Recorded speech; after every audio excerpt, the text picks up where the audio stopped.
अहो, आपले सर्वांकडे का नाही काहीतरी काहीतरी न सांगण्यासारखं असते. म्हणजे काय, तुम्ही म्हणाल असं काय? हो, वरवर बघताना का नाही आपण सगळे आनंदी असतो, सुखी असतो, छान असतो. पण आत कुठेतरी का नाही एखादं दुःख, एकात काहीतरी कडवटपणा असं दडलेलं असते.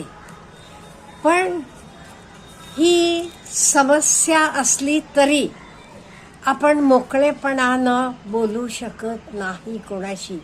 अहो, कोणाशी बोलणार? नणदेशी, वहिनीशी बोलला तर ते काही आपल्याला समजून घेणार का? नाही.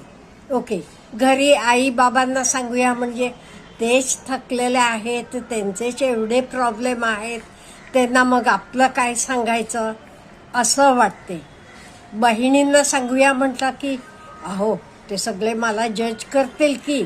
आपल्याला वाटत होतं ही आनंदी आहे, मस्त आहे, एवढी दुःखी आहे होय, हिला एवढे प्रॉब्लेम आहेत होय, असं मला जज करतील म्हणून आपण कोणाशी सांगत नाही आहे.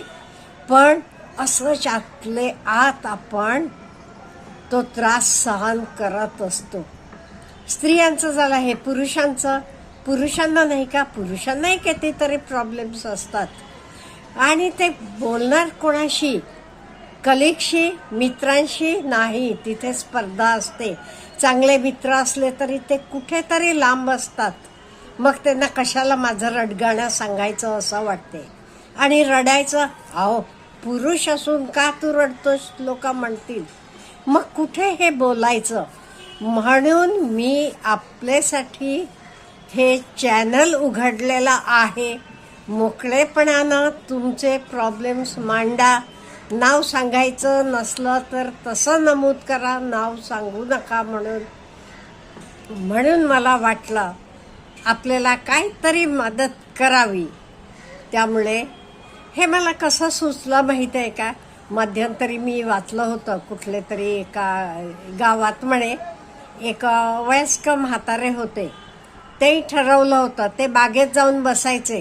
कोणाला काही दुःख असलं तर माझ्या हातात तुम्ही हात ठेवा आणि बोला, मी तुमचं दुःख कोणालाही सांगत नाही. मग लोक जायचे, त्यांच्या हातात हात ठेवून आपलं दुःख सांगायचे आणि मन मोकळं त्यांचं व्हायचं. नंतर ते खूप सुखी व्हायचे. म्हणून मला वाटलं आपण तो